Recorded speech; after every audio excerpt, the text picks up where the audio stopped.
가끔 고속도로나 바다에 안개가 심하게 끼면 앞을 전혀 볼 수가 없습니다. 그럴 때 차들이 서로 추돌을 하거나 백길이 충돌을 할 때가 많이 있습니다. 아마 안개가 낀 고속도로에서 제일 많은 그 추돌 사고가 일어난 것은 그 서해안 영종도 앞에 추돌 사고일 것입니다. 그때 영종도 부근에 고속도로에 안개가 심하게 끼었는데 그때 차들은 평소와 같이 생각하고 달리다가 맨 앞에 차가 멈추니까 그 다음 차가 들이받고 그 다음 차가 들이받고 또 버스도 들이받고 그래서 백중추돌이 난 적이 있었습니다. 자동차가 그렇게 추돌을 많이 함으로써 여러 사람이 죽었고 그리고 많이 다치게 되었습니다. 그리고 찌그러진 이 100대 이상의 자동차와 버스를 치우는 일이 아주 혼란스러운 그런 일이었습니다. 한때 우리나라 서해안에 안개가 많이 끼는 바람에 이 바지선과 유조선이 충돌한 적이 있었습니다. 그때 유조선에서 흘러나온 기름이 서해안을 다 오염을 시켰습니다. 사고가 난 순간은 잠깐인데 그 기름을 치우는 데는 20년, 30년 걸린다고 사람들 이야기를 했습니다. 그러나 우리나라 사람들은 용감해가지고 전부 발벗고 나서서 장화를 신고 고무장갑 끼고 그 바위에 있는 그 기름들을 전부 다 닦아내고 기름에 젖은 모래를 퍼내고 또 바다에 있는 그 기름을 제거를 했습니다. 우리 교회도 디모데 청년들이 가서 닦고 치우고 하는 일을 하고 돌아온 적이 있습니다. 지금은 서해안이 아주 깨끗하게 되었습니다. 기름 냄새도 나지 않고 고기들도 많이 살고 있고 바닷가의 모래도 깨끗하게 되었는데 이건 참 놀라운 기적인 것입니다. 한국 사람들이 할 수 있는 것입니다. 외국 사람들은 그렇게 안 할 겁니다. 한국 사람들은 너나 할 것 없이 자원해서 가서 바위를 닦고 모래를 닦고 바닷속에 있는 그 기름덩어리를 깔아앉아 있는 기름덩어리를 끄집어내었던 것입니다. 제가 학생 때 서울 변두리는 교통지옥이었습니다. 종점에서부터 사람이 꽉 차가지고 오기 때문에 중간 정류장에서는 차가 서지도 않고 탈 수도 없었습니다. 그래도 다른 교통수단이 없었기 때문에 기다리는 수밖에 없었습니다. 그러면 운전수가 제주를 부리는데 한번 차를 왼쪽으로 한번 휘청하면 사람들이 이제 왼쪽으로 쏠리게 되니까 틈이 조금 생기는 겁니다. 그러면 이제 그 사이로 이제 차장이 문을 열면 우리는 또 올라타고 차장은 차에 막 매달려 가지고 겨우 이제 문을 닫고 이러면서 매일 그게 반복이 되었습니다. 근데 하루는 그 지역에 안개가 끼었는데 저는 안개가 그렇게 심하게 낀 것은 그때 처음 봤습니다. 얼마나 안개가 짙은지 바로 눈앞이 보이지 않았습니다. 사람들이 버스 안에는 꽉 차 있는데 버스는 갈 수가 없었습니다. 앞이 전혀 안 보이니까요. 그때 용감한 사람 하나가 버스에서 탁 내리더니 잠바를 벗고 막 돌리면서 뛰는 겁니다.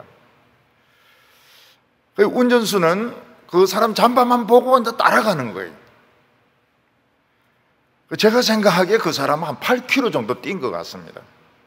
그리고 그 가는 도중에는 좀 이렇게 경사진 고개도 있었습니다. 이 사람은 막 쉬지 않고 8km를 뛰었는데 결국은 안개가 없는 지역으로 가가지고 다 무사히 출근을 할 수 있었습니다. 사람들은 그 사람이 누군지 생각도 못했습니다. 왜냐하면 다 출근하고 학교 가기에 바빴기 때문에 누가 그 영웅이었는지, 누가 그 우통을 벗고 막 잠바를 돌리면서 달렸는지 아무도 생각을 못했습니다. 근데 저는 그 시간이 지날수록 그분이 참 훌륭한 분이었구나, 그분이 참 큰 희생을 했구나, 그런 고마운 마음을 가지게 되었습니다. 서해안에서 영종도에서 백중추도를 할 때도 누군가 저 앞에 가서 차를 막 세우면 백중추도까지는 안 되는 겁니다.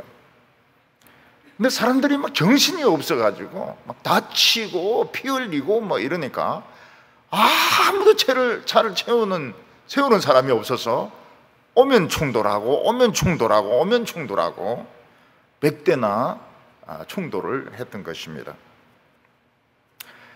로마 제국은 아주 위대한 나라였습니다. 나중에는 도덕적으로 타락하고 또 사람들을 함부로 죽이고 또 크리스찬들을 핍박하면서 로마가 망하게 됩니다. 근데 로마는 망하는데 서서히 몇백 년에 걸쳐서 그렇게 망하게 됩니다. 마치 큰 독사를 막 짝대기로 죽이려고 하면 도로 막 물려고 하고 아무리 때리도 잘 안 죽고 그러다가 나중에 겨우 죽는 것처럼 로마는 아주 긴 시간에 걸쳐서 서서히 망해갔습니다. 로마 제국이 언제부터 멸망했는가? 에드워드 기번이 로마 세망사라는 책을 썼는데 아우렐리우스의 아들 호모두스부터 망하기 시작했다. 그 명상록을 쓴 아우렐리우스 아들 게망난이 호모두스부터 로마는 멸망하기 시작했다. 그러면서 그 사람이 내린 결론이 무엇인가 하면 그전에는 왕들이 다 전쟁터에 가서 싸우면서 전투를 했기 때문에 자식이 없었습니다. 그래서 입양을 해서 자식을 두었는데 입양한 자식들은 좀 똑똑했습니다. 근데 아우렐리우스에는 아들이 있었습니다. 그래서 이 아들을 왕으로 세웠더니 막 검투사하고 경기나 하고 사람들 마음대로 죽이고 이러면서 이 사람도 암살을 당합니다. 근데 저는 기본하고 생각이 좀 다릅니다. 저는 언제부터 로마가 멸망하기 시작했는가? 네로 때부터라고 생각합니다. 이 네로가 자기 어머니를 죽인 후에는 완전히 그 광기에 사로잡히게 됩니다. 그리고 로마가 불타면서 기독교인들을 잡아서 사자밥이 되게 하고 불에 태워 죽이고 그리고 십자가에 못 박아 죽이고 이렇게 했는데 한 1000명 정도 죽은 것 같아요. 결국 네로는 자살을 합니다. 네로가 죽고 난 뒤에 1년 동안 황제가 4번이나 바뀌게 됩니다.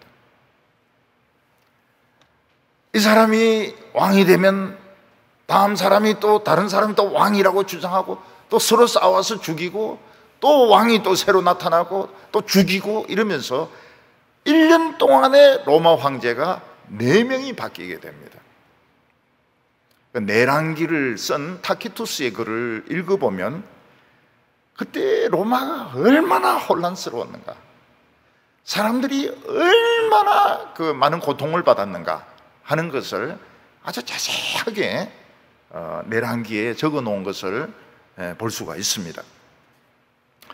근데 베스피아누스가 황제가 되면서 유대 지방의 총독으로 가 있던 베스피아누스가 황제가 되면서 정치는 좀 안정이 됩니다. 근데 베스피아누스와 그 아들 타이투스, 디도라고 하기도 하는데, 타이투스가 예루살렘을 공격하고 베스피아누스가 황제가 되기 전에 타이투스는 예루살렘을 함락을 시킵니다. 거기서 110만 명이 죽고 20만 명이 로마로 끌려가서 콜로세움을 짓게 됩니다. 그게 보통 적은 일이 아니죠. 그리고 타이투스는 로마인들에게는 잘한다고 했다고 그래요. 그렇지만은 그는 이미 유대인들 110만 명을 죽였고, 그리고 그때 그 화산이 베스피아누스 그 화산이 폭발하면서 폼페이가 멸망을 당하게 됩니다. 그리고 로마가 또다시 불이 나가지고 불에 타게 됩니다. 그리고 전염병이 퍼지게 됩니다. 그래서 타이투스는 2년 왕노릇하다가 죽습니다. 전염병에 걸려서 죽습니다. 유대인들은 아마 그 생각을 했을 겁니다. 성전을 저래 짓밟고 유대인들을 죽인 결과다, 그렇게 생각할 겁니다. 그 예루살렘의 멸망에 대해서 역사도 너무 간단하게 지나가고 기독교 역사는 아예 다루지도 않습니다. 그러나 그것은 잘못입니다. 예루살렘의 멸망은 굉장히 큰 사건으로 봐야 됩니다. 그리고 동생 도미티아누스가 황제가 됐는데 미친놈입니다.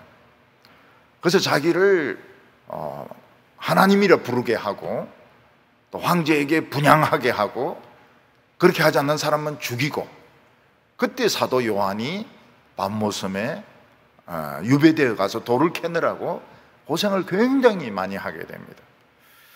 또 거기서 계시록을 받게 됩니다. 근데 이 도미티아누스는 미친놈이기 때문에 의문에 암살을 당하게 됩니다. 왕비와 노예가 합작을 했는데 왕비는 크리스찬으로 알려지고 있습니다. 그래서 사도 요한은 밤모섬에서 풀려나서 에베소로 돌아오게 됩니다. 그래서 저는 어떻게 보는가 하면, 로마는 그 마크스 아우렐리우스의 아들 때부터 망한 것이 아니고 네로 때부터 망했다, 이렇게 보는 것이 더 정당하게 보는 거라고 생각합니다. 이와 같은 일이 북쪽 이스라엘에서도 일어나게 됩니다. 북쪽 이스라엘에서 유조선을 충돌시켜서 그 시커먼 기름을 온 바다에 빼낸 사람이 여로보암이었습니다. 여로보암은 공사판 감독에 불과했는데, 또 그 솔로몬의 미움을 받아서 애굽으로 도망을 친 사람인데, 하나님께서는 돌아오게 해서 10지파의 왕이 되게 했습니다. 그런데 여로보암은 그 왕자리를 뺏길까 싶어가지고 금송아지를 만들어서 하나님이라고 백성을 속였습니다. 이 금송아지가 뭔가 하면 유조선의 구멍이었습니다. 거기로부터 시커먼 기름이 나와서 온 이스라엘 백성들의 마음과 생각과 생활을 다 오염을 시켰던 것입니다. 근데 사람들은 아무도 이 검은 기름을 닦을 생각을 하지 않았습니다. 그래서 이스라엘 백성들은 두 가지 고통을 받았는데, 하나는 안개가 잔뜩 끼어서 앞을 바라보지 못하는 겁니다. 다음 왕이 나서서 앞에 왕조를 다 멸망시키고, 그 다음 또 장군이 앞에 왕조를 다 멸망시키고, 이러면서 계속적인 추돌이 일어났던 것입니다. 이것은 마치 백중추돌과 같은 것입니다. 사람들이 하나님의 말씀이 어떻게 되어 있는가만 보면 금송아지를 부수면 됩니다. 금송아지를 부수고 금송아지가 만들어낸 검은 기름을 닦아내면 이스라엘은 다시 살 수가 있는데, 아름다운 나라가 될 수 있는데, 아무도 성경을 중요하게 생각하지 않고 그 기름을 닦을 생각을 하지 않았기 때문에 계속 충돌하고. 그래서 앞 왕조는 씨가 마르고, 그 다음 왕조는 또 씨가 마르고, 그 다음 왕조는 또 씨가 마르고, 이런 일이 계속이 되었던 것입니다. 오늘 첫 번째, 인간들은 하나님의 한없는 자비를 이용을 한다는 것입니다. 사람들이 계속 죄를 짓는 이유는 하나님께서 한없는 자비로 인내하고 계시기 때문에 그런 것입니다. 사람이 나쁜 짓을 하고 나쁜 정책을 피고 우상을 섬기고 음란하고 거짓말할 때 하나님이 즉시 심판을 내리시면 인간들은 하나님을 좀 겁을 낼 것입니다. 그런데 하나님께서는 아무리 악한 자라 하더라도, 자기의 친척을 죽이고 백성들을 죽이고 이런 자라 하더라도 회개할 시간을 주십니다. 그래서 얼마나 긴 시간을 주시는가 하면 그 사람이 살아있는 동안 기회를 주시고 그 사람 아들대에 가서 심판을 하시는 겁니다. 그런데 사람들은 심판 안 받는 것은 자기가 잘났기 때문에, 자기가 힘이 있기 때문에 심판을 안 받는다, 이렇게 생각을 하는 것입니다. 이것은 하나님의 자비하심을 악용하는 것입니다.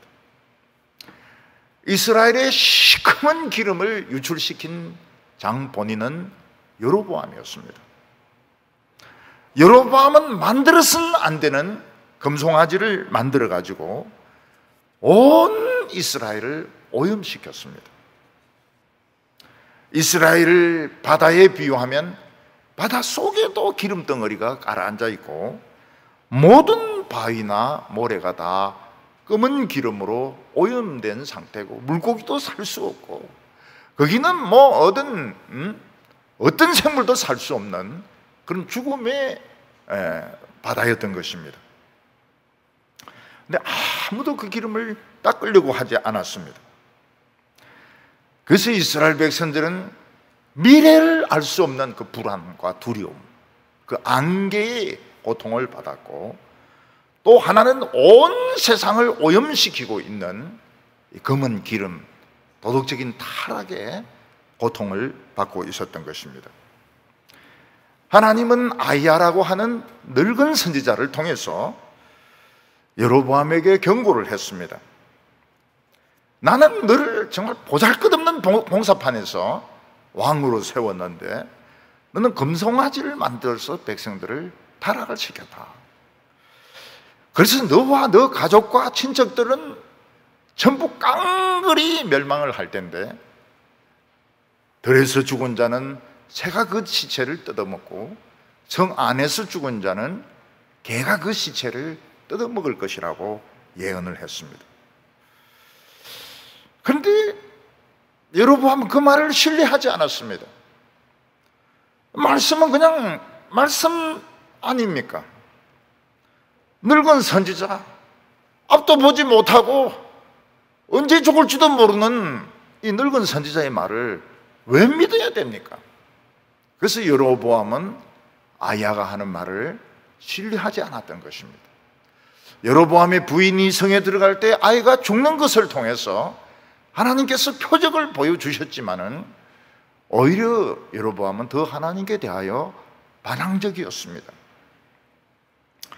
오늘 우리는 마찬가지입니다. 설교는 그냥 목사님의 생각 아닙니까? 목사님이 이 책 저 책 보고 그냥 설교하는 거 아닙니까? 자기 하고 싶은 말을 하는 거 아닙니까? 성경은 아주 오래된 책이기 때문에 성경을 오늘 시대에 적용한다는 건 말도 안 된다고. 말도 안 된다. 하나의 교양 고전으로 봐야지 어떻게 이것을 오늘 시대에 적용을 시킬 수 있느냐고 사람들은 생각을 합니다. 그 성경을 사기는 삽니다. 그러나 읽지는 않습니다. 근데 하나님께서는 자비로우셔서 그 여로보암이 살아있는 동안 심판하시지 않습니다. 여로보암은 죽고 여로보암의 아들 나답이 왕이 되었을 때 딱 2년 왕노릇하고 하나님의 심판이 임합니다. 나답이 왕이 되었을 때 그때 바사라는 신하가 있었는데, 바사라는 신하가 반란을 일으켰습니다. 바사는 선지자가 말한 그대로 여로보암의 자손들, 바사의 자식들, 자꾸 씨라는 씨는 다 없었습니다. 한 사람도 남겨놓지 않고 다 죽었습니다. 이것은 여로보암이 하나님 말씀을 우연이라고 생각한 것입니다. 참 우연히 나에게 맞는 말씀이 있구나. 선지자가 이야기하는 것은 선지자 개인의 생각이야. 설마 선지자의 말대로 되겠느냐. 설마라고 하다가 여로보암의 자손들은 씨가 다 마르게 됩니다. 종들과 종들의 자식까지 다 죽게 됩니다. 왜냐하면 그가 금송아지를 만들어서 이 시커먼 기름을 이스라엘에 퍼뜨렸기 때문입니다. 사람들은 자기 자손들이 잘 되기를 원합니다. 자기의 손자 손녀들이 성공하기를 원합니다. 멋진 결혼을 하고 부자가 되고 훌륭한 사람이 되기를 원합니다. 그렇게 되려고 하면 먼저 부모가 하나님의 말씀을 두려워해야 됩니다. 하나님은 모세에게 십계명을 주면서 나를 사랑하고 내 계명을 지키는 자는 자손 1000대까지 복을 주시겠다고 말씀하셨습니다. 그래서 우리는 자손 1000대까지 복을 받을 줄 믿어야 됩니다. 그런데 나를 무시하고 하나님의 말씀을 무시하고 우상을 만들어서 하나님을 노엽게 하는 자는 하나님이 3, 4대까지 씨를 말리겠다고 말씀하셨던 것입니다. 그래서 바사는 여로보암의 아들 엘라를 죽이고 씨를 말리고 자기가 왕이 되었습니다. 자기가 왕이 되었으면 왜 나답이 죽었고 여로보암의 씨를 왜 자기가 다 말려버렸는지 알아야 됩니다. 그러나 이 바사의 머리에는 안개가 꽉 끼어 있었습니다. 그래서 하나님의 선지자가 나타나서 바사를 책망을 했습니다. 그 사람은 하나님의 아들 예후인데 나중에 이스라엘의 왕이 된 예후가 있습니다. 그 사람과는 다른 사람입니다. 이 사람은 선지자 예후고 나중에 아주 난폭한 왕 예후가 나타나서 또 씨를 말리는 사람이 있습니다. 그 다른 사람입니다. 예후는 바사를 책망을 했습니다. 나는 너를 티끌 가운데서 들어서 왕이 되게 했는데, 이스라엘의 주권자가 되게 했는데 너는 왜 여로보암의 길을 따라가서 이스라엘 백성들을 망하게 하느냐? 왜 금송아지를 그대로 두어서 썩은 물, 검은 기름이 계속 흘러나오게 하느냐? 하나님께서는 바사를 티끌이라고 했습니다. 너를 티끌에서 건져내어서 왕이 되게 하고 이스라엘의 주권자가 되게 했는데 너는 왜 여로보암의 금송아지를 없애지 않느냐? 그렇게 말씀하셨습니다. 사실 우리는 하나님 앞에서 다 티끌입니다. 머리 좋은 사람도 티끌이고 머리 나쁜 사람도 티끌이고 키가 큰 사람도 티끌이고 키가 작은 사람도 티끌인 것입니다. 키가 큰 사람은 티끌이 좀 길게 모인 것이고 뚱뚱한 사람은 티끌이 좀 많이 모인 것이고 머리 좋은 사람은 그냥 머리 좋은 티끌이고 대통령도 티끌이고 재벌도 티끌이고 교수도 티끌이고 티끌 전부 티끌입니다. 전혀 별 볼 일 없는 티끌들을 하나님께서 돈을 주시고 권력을 주시고 학식을 주시니까 사람들이 하나님을 우습게 하는 것입니다. 자기가 신인 줄 알고요. 나는 신문을 보면서 참 그 두려운 표현이 뭔가 하면 굉장히 그 예쁘게 생긴 그 모델이나 배우를 보면 여신이라고요. 여신. 여신이면 변소를 가지 말아야죠. 감기에 걸리지 말아야죠. 여신이면 스카트 입을 필요가 없죠. 바둑을 잘 뜯어 바둑에 입신한다 이럽니다. 구단은 입신입니다. 입신. 아직 10단은 없어요. 공부의 신이라고 합니다. 공부의 신. 공부의 신이 어디 있습니까? 신이 무슨 공부를 합니까? 신은 공부 안 합니다. 왜냐하면 수능이 없기 때문에 신은 공부를 안 해요. 노래를 잘 부르면 신이 내린 목소리다 이런 소리 하는데, 물론 하나님이 내려주셨죠. 그런데 사람들은 신이 되고 싶어 하는 겁니다. 그럴 때 하는 말이 뭔가 하면 개구리가 올챙이 시절을 모른다 그런 말을 씁니다.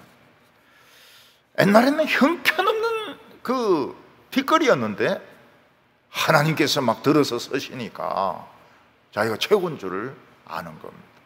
개구리 시절을 몰라요. 저는 이 개구리 발음이 안 돼가지고요 늘 깨구리 깨구리 이렇게 했습니다. 근데 어떤 사람이 어느 날 하루 탁 지적을 했습니다. 깨구리가 뭐냐고. 개구리지. 엄청난 훈련을 겪은 결과 개구리.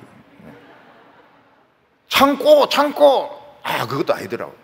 창고 문법 문법. 근데 요즘은 서울 사람들도 자꾸 애기 이러더라고요.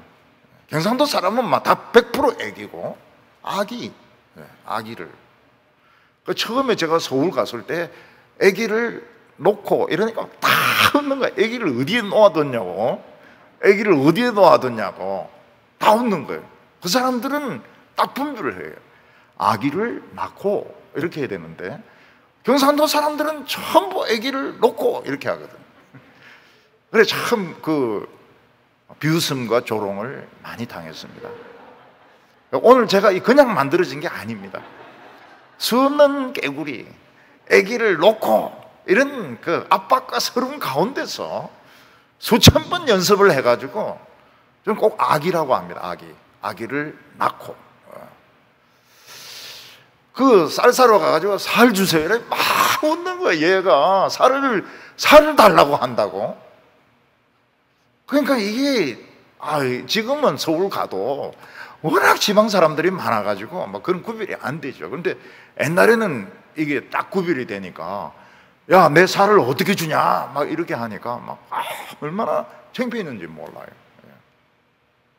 물어보면 아닌데 언제에 이러니까 막 너무 재미있어가지고 자꾸 말을 시키는 겁니다.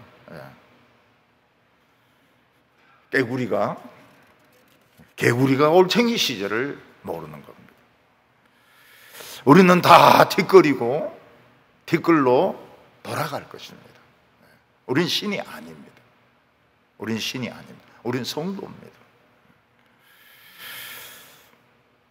안개는 끼어 있고 바다는 기름으로 덮여 있고, 이때 해야 될 것이 무엇입니까? 참 묵묵하게 기름을 닦아내는 것입니다. 바위에 묻어있는 그 기름을 고무장갑 끼고 이 장화 신고 닦아내는 것입니다. 근데 그걸 볼 수 있는 사람이 없는 거예요. 하나님의 말씀을 통해서 안개를 보면 그 휘두르는 이게 보이거든요. 잠바가 보이거든요. 기름 덩어리를 닦아내야 되는데 아무도 알아주지도 않고 그 냄새나고 구질구질한 일은 아무도 안 하려고 하는 것입니다. 이때 블레셋은 기브돈이라는 블레셋 도시를 침공을 하는데, 엘라는 여로보암의 아들은 머리를 써가지고 군사를 한 사령관에게 맡기지 않습니다. 두 사령관에게 나누어서 맡기는데 한 사람은 시므리고 한 사람은 오므리입니다. 꼭 쌍둥이 형제 같죠? 시므리, 오므리 이렇게. 시므리와 오므리.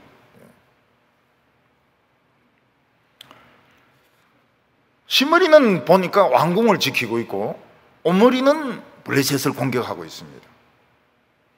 시므리가 가만히 보니까 군인들은 지금 땀을 뻘뻘 흘리면서 막 공격을 하고 있는데 엘라 왕은 왕궁에서 술에 취해 있는 것입니다.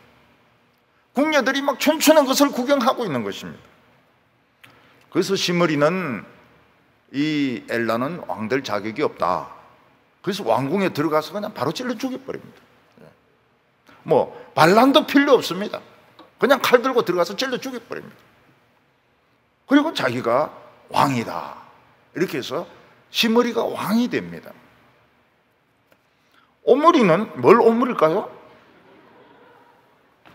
오므리는 자기는 지금 죽으라고 전쟁하고 있는데 이 시므리는 후방에서 그냥 왕 죽이고 왕 돼버리는 겁니다. 내가 뭐 때문에 전쟁해?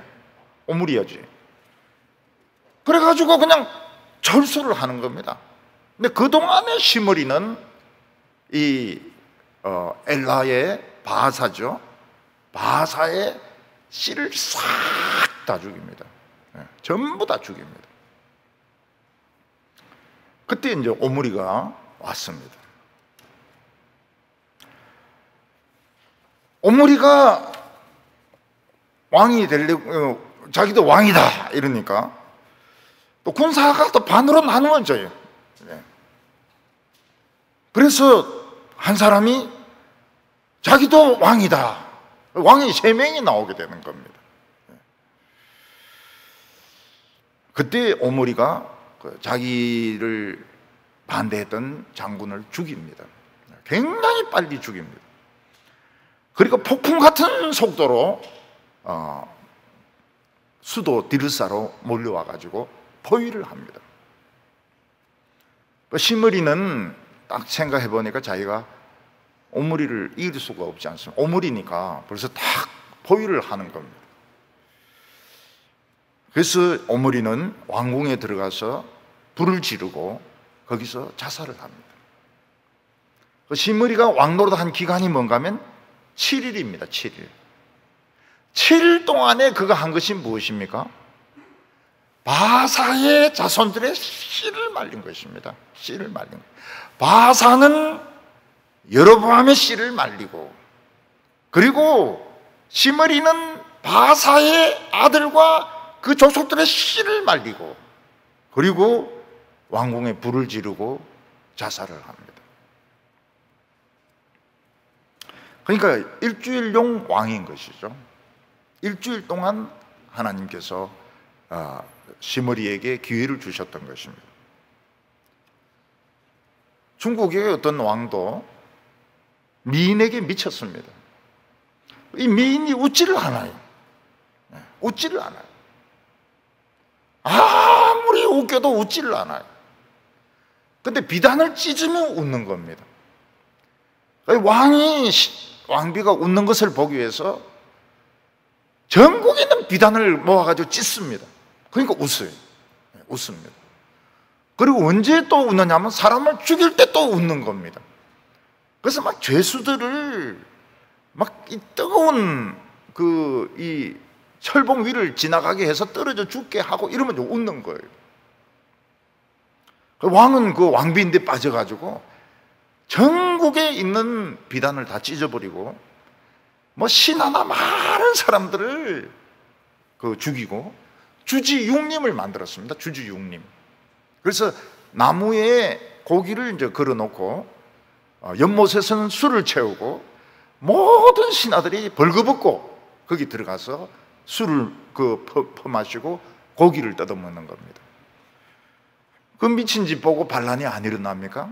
반란이 일어나니까 그 왕도 왕궁에 불을 지르고 타 죽습니다. 타 죽어요. 시므리는 바사의 집을 멸망시키기 위해서 일주일 동안 이용된 일회용 왕에 불과했던 것입니다. 그리고 오므리가 정권을 잡게 됩니다. 여기서 우리가 생각할 수 있는 것이 뭔가 하면, 하나님은 참 자비로우셔서 부모의 죄를 자식 때까지 참아주십니다. 근데 자식이 정신을 차리고서 회개하고 기름을 닦고 금송아지를 부수고 이러면은 하나님이 그냥 새로운 나라로 축복을 해주십니다. 근데 사람들은 쉽게 살려고 하기 때문에 부모로부터 돈을 물려받고 죄도 물려받고 저주도 물려받습니다. 그래서 곧 얼마 못 가서 자살을 하든지 얼마 못 가서 심판을 당한. 부모는 오래 살아요.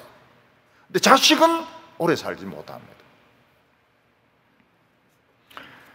그래서 우리는 부모가 잘못한 것에 대해서 그걸 잘했다 하면 안 됩니다. 틀린 것은 틀렸다고 해야 됩니다. 아버지인데 쫓겨나가지고 그냥 고시원에서 산다 하더라도 막 진짜 돈이 없어가지고 막 알바를 하더라도 부모로부터 그 돈과 저주를 물려받으면 안 되는 겁니다. 자기는 새로 시작해야 되는 겁니다. 오늘 두 번째는 해 뜨기 전이 가장 어둡다는 것입니다. 이스라엘 왕이 신하에 의해서 깡그리 죽임을 당하고, 또 그 다음 왕은 그 다음 장군에서 깡그리 죽임 당하고 왕이 되고, 이렇게 연쇄추도를 계속 했던 것은 그들이 안개 때문이었습니다. 하나님의 말씀을 가지고 보면 이게 저절로 이게 정리가 되게 되는데, 탁탁탁 자를 건 자르고 붙일 건 붙이고 이게 되는데 말씀을 안 믿는 겁니다. 그래서 죽음의 안개가 덮고 있다는 것을 모르고 있습니다. 뒤에 차는 앞에 차를 받고, 또 뒤에 차는 또 앞에 차를 받고, 뒤에 차는 또 앞에 차를 받고, 100대가 얽히고 설켜가지고 막 대혼란을 이루면서도 깨닫지를 못하는 것입니다. 그 이유는 그들이 하나님의 자비로우심을 자기들이 잘난 것으로 오해를 했기 때문입니다. 우리가 잘난 것이 뭐가 있습니까? 우리는 다 뒷거리입니다. 우리는 다 뒷거리고 진짜 약하게 만들어졌습니다. 좀 강하게 부딪히면 뼈가 부러지고요, 또 높은 데서 떨어지면은 다리가 부러지고요, 또 늙으면은 아무 데가 안 다쳐도 막 허리가 나가고요, 주저앉아버리면 막 허리가 나가버리고요. 우린 진짜 약한 재질로 만들어진 뒷거리입니다. 사람이 죽으면 돈이 무슨 소용이 있을까요? 사람이 죽으면 좋은 차가 무슨 소용이 있을까요? 사람이 죽으면 책이 무슨 소용이 있습니까? 무소유, 그거 자기인데 무슨 유익이 있습니까? 이스라엘 왕들 중에서 이 오므리는 정치를 아주 잘한 사람입니다.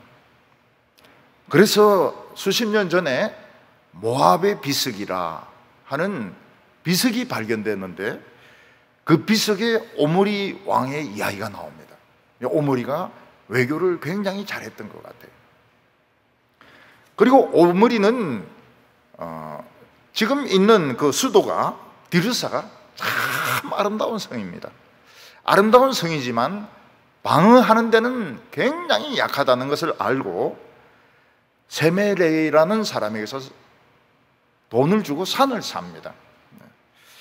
은 2달란트를 주고 산을 사는데 큰 돈은 아니에요. 그래서 그 산에 성을 새로 쌓습니다. 그러니까 이 사람이 건축에도 뛰어나고 전략적으로도 뛰어난 사람입니다, 오므리가. 그리고 오므리는 이 새로 만든 이 튼튼한 성의 이름을 세멜에게서 이 산을 샀기 때문에 사마리아다, 이렇게 이름을 지었습니다. 사마리아는 굉장히 튼튼한 성이었습니다. 오므리는 외교도 잘하고 정치도 잘하고 군사적으로도 뛰어났지만 그는 금송아지에서 벗어나지 못했습니다. 그래서 열왕기상 16장 25절과 26절을 보면 오므리가 여호와 보시기에 악을 행하되 그 전에 모든 사람보다 더욱 악하게 행하여 느밧의 아들 여로보암의 모든 길로 행하며 그가 이스라엘에게 범하게 한 죄 중에 행하여 그들의 헛된 것으로 이스라엘의 하나님 여호와를 노하게 하였다. 여로보암부터 오므리까지 이스라엘이 가장 절망적이고 어두운 시기였습니다. 그런데 하나님은 이스라엘을 완전히 망하게 하지는 않고 그 어둡고 냄새나고 침침한 가운데서 이스라엘을 유지시켜 주셨습니다. 왜냐하면 얼마 후에 굉장히 어려운 태양이 떠오르기 때문입니다. 그 태양이 뭡니까? 엘리야였습니다. 엘리야. 그래서 엘리야가 나타나기 전까지 이스라엘이 그렇게 어두웠던 것입니다. 아주 캄캄한 밤이었던 것입니다. 엘리야는 나타나서 바알의 제사장과 아세라 제사장과 대결을 하고 하늘문을 열고 닫아서 비가 3년 반 동안 오지 않게 하고 비가 오게 하고, 그리고 산 위에 올라갔을 때, 산 위에 피하에 올라갔을 때 하나님의 사람이여 하면서 오는 50부장들 다 불러 태워 죽입니다. 내가 하나님의 사람이면 불이 내려와서 너희들을 태워 죽일 것이라고. 능력의 종이었습니다. 그는 하늘에서부터 불이 떨어지게 한 그런 능력의 종이었습니다. 하나님께서는 이 엘리야를 보내시기 전에 그렇게 이스라엘을 어둡게 하셨던 것입니다. 절망적으로 만드셨던 것입니다. 그래서 우리는 아무리 어두운 시대를 만나고 아무리 캄캄한 밤을 만난다 하더라도 이제 곧 태양이 떠오른다, 이렇게 생각을 해야 됩니다. 제가 대학생 때는 학생들이 술을 많이 마셨습니다. 왜 술을 많이 마셨는가 하면 세상을 똑바로 보기 싫어가지고 술을 많이 마셨습니다. 군사 정권 때도 술을 많이 마셨습니다. 왜냐하면 너무너무 탄압이 심했기 때문에, 중앙정보부에 끌려가가지고 고문당해가지고 사람이 그냥 거의 죽다 살아나서 나오기도 하고 진짜 살벌했습니다. 지금도 술을 많이 마십니다. 거기서 한 걸음 더 나가서 여성들은 담배를 얼마나 피우는지 모릅니다. 내 성가대 연습실에서 저 앞에 커피숍 보니까 여자 한 분이 담배를 얼마나 맛있게 피우면서 문자를 보내는데, 이 담배를 코로도 내고 입으로도 내고 굉장히 귀로는 안 나오는 것 같아요. 굉장히 바쁘게 그 담배를 피우더라고요.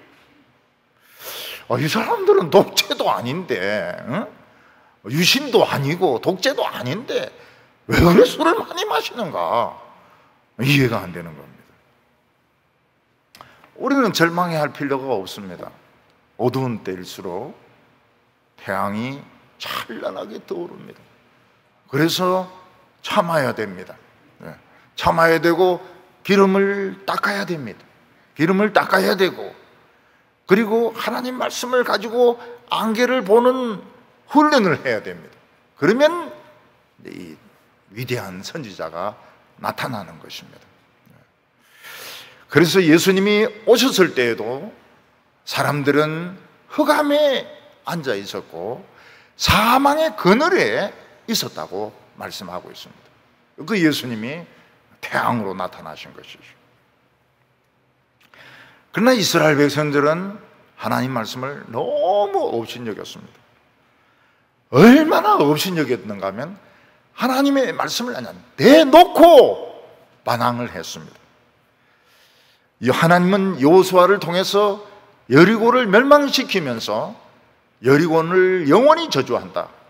누구든지 이 여리고를 재건하는 사람은 성틀을 닦을 때 맏아들이 죽을 것이고, 성문을 달 때, 완성해서 성문을 달 때 막내 아들을 잃게 될 것이다. 그렇게 예언을 했습니다. 근데 이스라엘 백성은 이미 수백 년이 지났으니까 그 말씀이 무슨 효력이 있겠습니까? 그래서 히엘이란 사람은 아예 그냥 내놓고 그 성을 재건을 했습니다. 34절에 보면 그 시대에 베델 사람 히엘이 여리고를 건축하였는데 그가 터를 쌓을 때 맏아들 아비람을 잃고 그 성문을 세울 때에 막내 아들 스굽을 잃었으니 여호와께서 눈의 아들 요수아를 통하여 하신 말씀과 같이 되었더라. 여기서 놀라운 것이 뭔가 하면 하나님의 말씀은 수백 년 지나도 그대로 이루어지는 겁니다. 원래 여리고는 기후가 좋고 야자수가 많은 그런 도시였습니다. 여호수아가 여리고를 파괴하고 난 뒤에 오랫동안 폐허로 남아 있었습니다. 그 이유는 하나님의 저주의 말씀이 있었기 때문입니다. 근데 히엘이라는 사람은 세월이 많이 흘렀다. 그리고 이 여리고를 개발하면 그냥 수양지로서 떼돈을 벌 수 있다. 여기가 얼마나 휴양하기 좋은 곳이냐. 햇빛은 쨍쨍, 모래알은 반짝, 그리고 막 야자수는 막 우거지고, 여기에 텐트 치고 여기에 침대 갖다 놓고 풀장 만들면 떼돈을 번다. 그래서 여리고를 건축을 합니다. 터를 닦는데 큰아들이 죽는 거예요. 이게 뭐 우연이겠지. 성을 완성을 했습니다. 이야, 기쁘다. 성문을 딱 닫습니다. 성문을 만들어 다는데 막내 아들이 딱 죽습니다. 그는 돈은 벌었지만 자식들을 잃었습니다. 이 세상에 이런 말씀이 어디 있습니까? 이 세상에 하나님께서 씨를 말린다고 하는데 한 대를 넘어서 심판하는 이런 하나님이십니다. 그래서 죄를 지은 사람이 편안하게 죽는다 해가지고 절대로 하나님이 없다고 생각하면 안 됩니다. 그 아들에 대해서 완전히 하나님은 씨를 말려버리는 겁니다. 그래서 우리는 예수를 믿어도 철저하게 믿어야 됩니다. 철저하게 믿어야 돼요. 부모로부터 저주를 물려받으면 안 됩니다. 저도 아기를 낳았을 때 아버지가 이제 보통 이름을 짓지 않습니까? 아버지가 이름을 짓거든요. 아버지가 굉장히 좋아했던 배우가 김지미라. 그래서 그 전부 진짜 돌림입니다, 진짜. 그리고 진짜 김지미도 하나 있어요, 애들 중에서. 근데 저는 거부했습니다. 거부했어요. 우리는 신앙적으로 이름을 짓는다. 그래서 눈을 들어 산을 봐라. 도움이 어디서 오나. 그래서 볼시자 언덕현자 시현 그래가지고 우리가 이름 지어버리니까 김지미가 들어올 틈이 없는 겁니다. 이런 말씀이 어디에 있습니까? 저는 그걸 물려받는 것을 굉장히 싫어했어요. 그래서 아버지가 뭐 어떤 일을 하셨는지 그 설교 때 말 안 합니다. 아마 끝까지 말 안 할 겁니다. 나하고는 상관이 없으니까. 저는 고아와 같이 우리 어머니 신앙은 물려받았고 하나님은 한 대 지나서 씨를 말려버립니다. 그래서 조심해야 돼요. 악인의 자식들은 조심해야 됩니다. 씨가 마를 수가 있습니다. 여리고를 재건하면 터를 닦을 때 큰아들이 죽을 것이요 성문을 닦을 때 막내 아들이 죽을 것이라. 그대로 돼버리는 겁니다. 하나님의 말씀은 수백 년, 수천 년, 수만 년 지나도 그대로 효력이 나타납니다. 단지 우리가 그 뜻을 잘 모르고 우리에게 적용을 잘 못 시켜서 그런 것입니다. 그래서 성경에서 참 은혜스러운 말씀 나오면 그냥 무조건 내 것이라고 막 그냥 가지시기 바랍니다.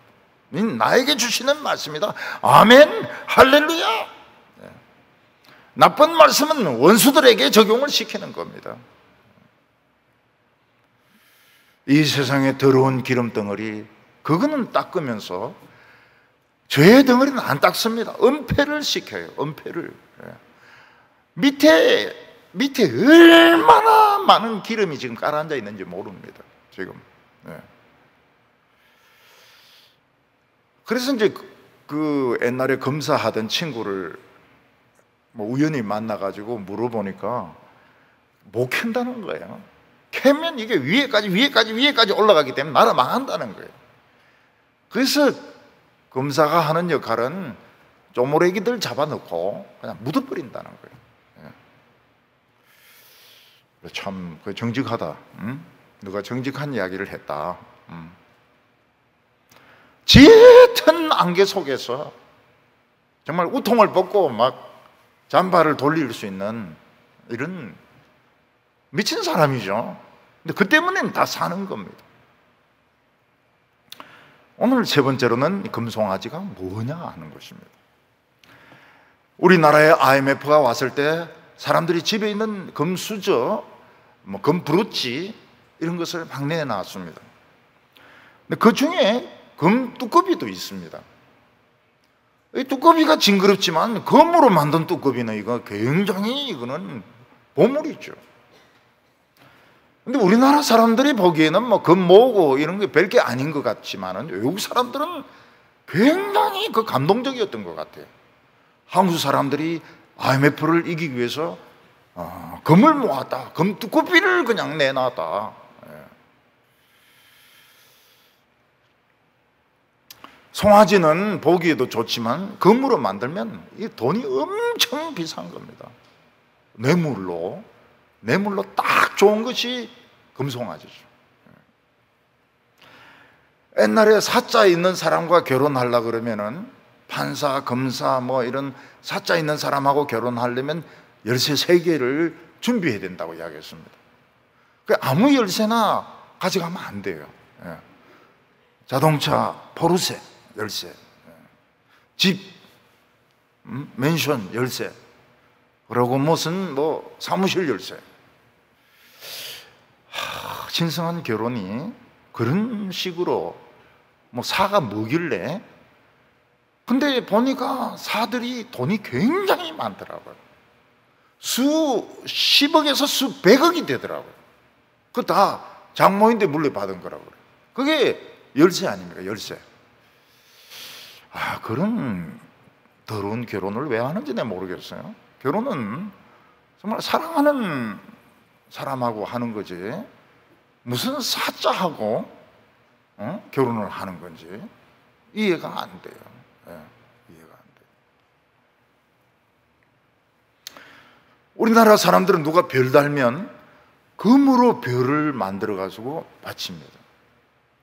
누가 국회의원이 되면 금으로 국회의원 배지를 만들어서 바칩니다. 금을 참 좋아하는 것 같아요. 이스라엘의 부귀영화를 상징하는 것은 금송아지였습니다. 제법 큰 금송아지입니다. 이스라엘 백성들은 저 금송아지가 있는 이상은 이스라엘은 망하지 않는다. 왕가는 죽어도 우리 백성들은 안 죽는다. 우리는 성공한다. 그렇게 믿었던 것입니다. 이스라엘 백성들은 부귀영화를 너무너무 좋아했습니다. 그래서 왕조는 전멸을 당해도 금송아지는 끝까지 살아 있었던 것입니다.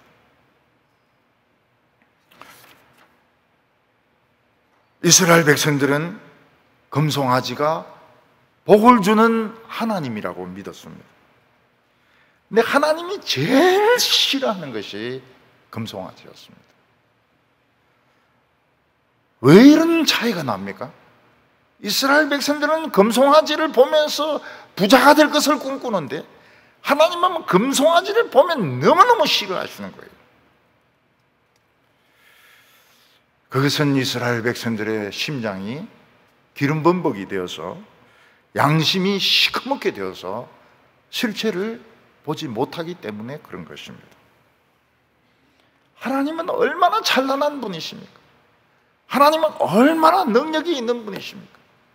그분 앞에서 우리는 얼마나 미약한 존재입니까? 그러나 이스라엘 백성들의 눈에 안개가 끼어 있고 그들의 양심에, 그들의 심장에 금은 기름이 끼어 있기 때문에 그들은 아무것도 아닌 금송아지를 부귀영화를 가져다 준다고 믿었던 것입니다. 누군가는 이 기름을 닦아야 되는데, 누군가는 잠바를 벗어서 돌리면서 달려야 되는데 아무도 그 귀찮은 일을 하지 않으려고 했습니다. 또 그런 일을 해도 아무도 알아주지 않습니다. 사람들은 그냥 눈에 보이는 것들,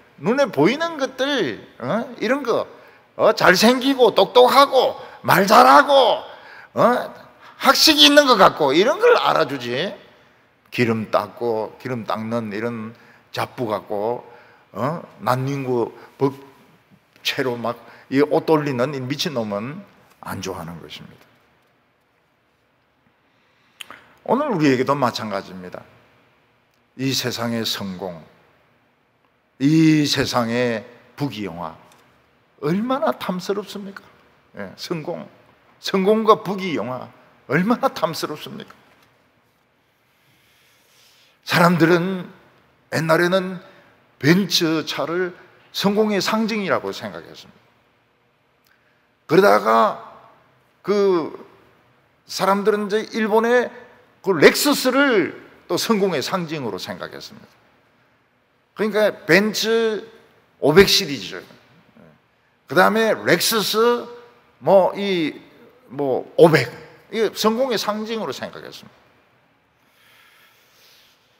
우리 아파트에는 반이 벤츠입니다. 그러니까 사람들이 이제 요즘은 포르쉐로 바꾸고 있습니다. 포르쉐가 성공의 상징으로, 성공의 상징으로. 사람들은 더 좋은 차, 더 큰 집, 더 좋은 직책에 있기를 원합니다. 금송아지입니다. 금송아지. 성도가 얼마나 위대합니까? 예수 믿는 것이 얼마나 위대합니까?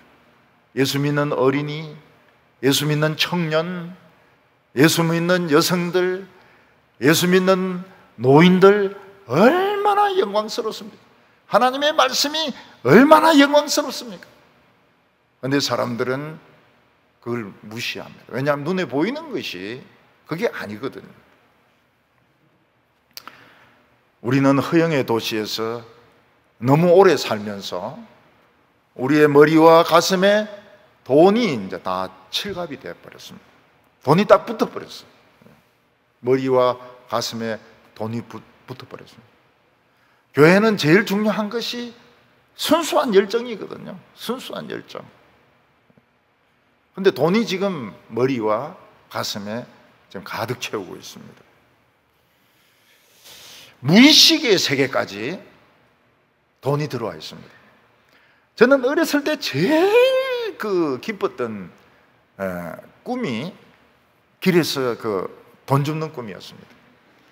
그래 막 돈 주고 있는데 엄마가 깨우는 거예요. 그때 안 돼, 지금 안 돼, 좀 더 줘야 돼. 그런데 학교 가야 된다고 이러면서 그때 너무 슬펐어요. 돈 주는 꿈이 너무 좋았는데 그 엄마 때문에 돈 더 못 주고 그냥 끝나고 말았습니다. 그러니까 이 무의식의 세계까지 돈이 들어와 있는 거예요. 무의식의 세계까지 돈이 들어와 있습니다. 교인들이나 장로들이나 목사들 머릿속에는 헌금이 얼마나 들어오느냐, 그런 생각을 가지고 있는 거예요. 어떤 교회는 헌금이 안 들어와서 목사님 사례를 제대로 못 드렸습니다. 그러니까 다른 목사님들이 막 뭐라 하는 거예요. 그 장로인데, 당신은 그 월급 많이 받으면서 왜 목사님 월급 제대로 안 주냐 이러니까 아무 소리도 안 하는 거예요. 아무 소리도 안 해요. 우리가 아프거나 죽으면 금송아지가 무슨 소용이 있을까요? 금송아지는 하나의 액세서리에 불과한 것입니다. 재미죠. 재미. 액세서리죠. 제가 제일 좋아하는 오르골이 이제 하나 남아 있습니다. 그거는 뭔가 하면 종이로 된 그거 뭐라지? 가방, 조그마한 거, 요만한 가방 하나 딱 남아 있습니다. 그거는 이제 오면서 가면서 이제 돌립니다. 그러면 피아노 음악이 나와요. 그거는 제일 좋아합니다. 제일 좋아하고, 뭐 없어요. 지금 없어요. 제 오르골은 세계적으로 없는 것들인데 그건 더 없어요. 근데 그거는 놀랍게도 한국에서 샀습니다. 요만한 종이 가방인데 막 털면은 이루마 그 피아노가 나와요. 굉장히 좋아해요. 가면서 나오면서 돌려가지고 듣습니다. 금송아지는 음악도 안 나와요. 오르골도 아니에요. 어디 틀면은 음악이 나와야 되는데 음악도 안 나와요. 누가 훔쳐갈 수도 있고 깨버리지 뭐. 그냥 박사 깨버리지. 그 깨버렸으면은 이제 기름이 보이는 겁니다. 안개가 그쳐지는 거예요. 부귀와 영화를 그냥 깨버리면 교인들의 가치가 눈에 들어오는 거예요. 부자와 가난한 자 차별이 없어지고 청년과 청소년의 차이가 없어지고 어린아이들이 대단한 거예요. 대단해. 우리 교회 어린아이들 대단합니다. 하나님이 예비하신 산이 무슨 산이냐, 마이레 이래가지고 참 여호와 이래가 안 나오고 그 애들 똑똑해요. 굉장히 똑똑해요. 우리 지금 유치부 보통 똑똑한 게 아니에요. 밑으로 내려갈수록 똑똑합니다. 인물들이 나올 겁니다. 인물들이. 순수한 열정은 어디 갔느냐? 그 옛날 친구들은 다 옛날에 순수할 때 만나지 않았습니까? 열정이 있을 때 만나지 않았습니까? 40년, 50년 지나고 만나면 벌써 막 배는 나오고 머리는 까지고 술, 담배에 찌들어가지고 입에 막 욕만 계속 나오는 겁니다. 욕만. 정부 욕하고 말이죠. 좌빨 욕하고 막 우파 욕하고 막 욕만 잔뜩 하는 거예요. 우리나라는 거짓말을 해야 손해를 안 보고 이득을 봅니다. 그 어리숙하게 사실대로 이야기하면 어떻게 됩니까? 뒤집어 쓰는 거예요. 모든 걸 다 뒤집어 씁니다. 왜냐하면 전부 의심하고 보고 있기 때문에, 사람들 마음속에 의심이 꽉 차 있기 때문에 거짓말을 해야 돼요. 거짓말을 해야 살아남고, 정직하면 뒤집어 쓰는 겁니다. 옛날에 그 미국 가는 비자를 그 인터뷰에서 볼 때 목사다 하고 뭐 이런 다 목사는 무조건 다 잘리는 거예요. 목사인데 비자 받는 사람은 기적입니다. 기적. 진실을 이야기하면 절대로 이익을 보지 못해요. 엄청나게 뒤집어 씁니다. 이때 하나님의 백성들은 말씀을 멀리합니다. 왜냐하면 하나님 말씀이 무슨 소용이 있느냐? 거짓말을 해야 살아남는데. 그래서 우리는 완전히 진실하지 않습니다. 다 어느 정도 부부 사이에도 조금씩 거짓말합니다. 부부 사이에도 조금씩은 합니다. 나쁜 거짓말은 아니지만은 그래도 완전히 진실할 수가 없어요. 완전히 진실하면 막 부인이 막 덤벼드는데 어떻게 하려고 그래요?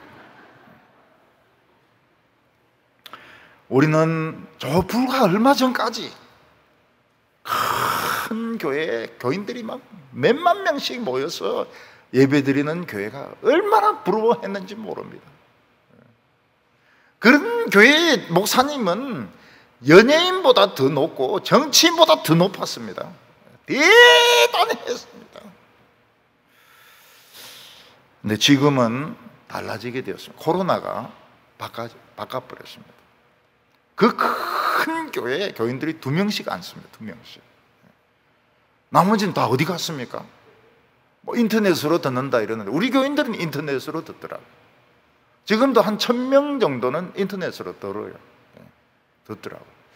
역시 그 저력은, 동부교회 저력은 없어지지 않습니다. 근데 그 몇만 명씩 모이는 교인들이 다 인터넷 설교를 듣는다고 볼 수 없어요. 이제는 그 큰 교회가 부담스러운 거예요. 유지가 안 되는 거예요. 부목사들 줄 월급이 없는 거예요. 여전도사들 줄 월급이 없는 거예요. 이제 사람들은 기독교의 본질이 무엇인가? 하나님은 살아계시는가? 오늘 하나님이 우리에게 말씀하시는가? 이런 것들을 생각하기 시작한 것입니다. 생각하기 시작했어요. 지금도 기적은 일어나고 있는가? 기도하면 병이 낫는가?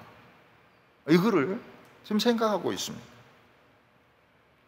우리 교회의 그 민수라고 찬양 인도자는 참 열심히 있는 청년인데 오토바이 타고 가다가 막 차 밑에 깔려 들어가가지고 오토바이는 박살이 나고 멀쩡한 거예요. 근데 멀쩡한 게 아닙니다. 이 죽은 피가 돌기 때문에 등에 막 혹이 막 한 1년 지났나요? 이런 게 생겨가지고 지난주에 수술을 한다고 기도해달라고 기도하니까 혹이 작아져 버렸어요. 수술하기 전에 혹이 작아져 버렸어요. 아직도 기도가 통하는가? 저는 우리 교인들이 얼마나 기도 많이 합니까? 심장이 거의 다 나가요. 그 의사들이 놀랍게 생각합니다. 의사들이 원인을 알 수가 없는데 자욱한 이 심장이 내보고 묻더라고요. 요즘 상태가 어때요? 노말하다 그래서 노말하다고, 정상적인 것 같다고. 그래서 원래는 시술 날짜가 정해져 있는데 그걸 미뤘습니다. 한 2달 정도로. 의사들은 의심이 많기 때문에 또 재발할까 싶어가지고 다음 주 월요일 화요일은 이제 서울에 가가지고 하룻밤 자면서 뭐 검사하는 거 있어요. 자고 오면 돼. 자고 푹 자고 오면 됩니다. 우리는 세상의 성공과 하나님 말씀 사이에서 왔다 갔다 할 때가 많습니다. 근데 우리 앞에 어른들, 훌륭한 목사님들이 워낙 죄를 많이 지었어요. 거짓말을 너무 많이 했어요. 유명한 목사님들은 다 엉터리 설교를 했다고 봐야 됩니다. 그래서 지금 세대는 두드리 맞는 거예요. 잘못하면 씨를 말리는 수가 있습니다. 우리는 그걸 조심해야 됩니다. 우리 앞에 세대가, 우리 앞에 목사님들, 장로님들이 너무 비성경적이었어요. 말로는 성경적이고 칼빈주의적이고 막 이렇게 했는데 너무너무 비성경적인 세상의 영광을 많이 구했습니다. 지금 우리 청년들이나 우리 지금 성도들이 정신 안 차리면 씨가 마릅니다. 교회의 씨가 말라버려요. 교회의 문을 닫아야 되는 겁니다. 하나님이 오래 기다려 주셨어요. 저는 참 이 하나님이 우리를 버리시는가 생각할 정도로, 그럴 정도로 진짜 참 생각을 했습니다. 근데 하나님이 아직은 보고 계세요. 우리 성도들이 참 순수하게 믿는 새신자들입니다. 되게 새신자들. 믿는 직분자의 자녀들은 이미 세상으로 갔어요. 우리 교회 남아있는 사람들은 그래도 막 봉사하고 막 이러는데, 유학 가고 막 서울 가고 미국 가고, 아우, 신앙 별로 없어요. 금은 변합니다. 금은 소리도 못 내요. 오르골 가치도 없습니다. 하나님의 말씀은 100년이 지나고 1000년이 지나도 효력이 있습니다. 우리 성도 한 분의 성경책을 보니까 막 줄을 치놨더라고요. 자기 거로 만들기 위해서. 저는 그 성경책 끄면은 막 가슴이 막 칼로 쫙 찌르는 것 같아요. 너무 막 아파요. 그래도 이제 더 이상 이 성경은 안 볼 거니까, 딴 성경을 봐야 되니까 막 볼펜으로 끄면 막 가슴이 막 피가 나요. 우리 성도 여러분, 캄캄할수록 엘리야가 올 것입니다. 그리스도가 올 것입니다. 하나님의 영광, 하나님의 영광. 이 성공, 허영의 도시, 여기에 너무 명예에 붙들리지 말고 자기 나름대로 하나님 믿으면서 사는 우리 성도들 다 되시기를 바랍니다. 기도드리겠습니다. 거룩하신 하나님 아버지, 참 이 허영의 도시에서 우리는 너무 깊이 변질되었습니다. 또 우리 아버지 세대의 목사님과 우리 장로님들 진짜 죄 많이 지었습니다. 그들은 세상의 성공을 하나님의 축복이라고 가르쳤습니다. 큰 교회 만들어 놓고 얼마나 잘난 체 했는지 모릅니다. 근데 우리도 그 길을 지금 따라가고 있습니다. 주님, 오늘 저희들에게 순수한 열정을 주시기를 원합니다. 내 자신의 인생을 다른 사람의 인생과 비교하지 말게 하여 주시고, 남들의 하는 소리를 듣지 말게 하여 주시옵소서. 하나님께서 우리의 기름을 닦아주시고 우리 안개를 벗겨주셔서 환한 눈으로 미래를 보게 하여 주시옵소서. 예수님의 이름으로 기도하옵나이다. 아멘.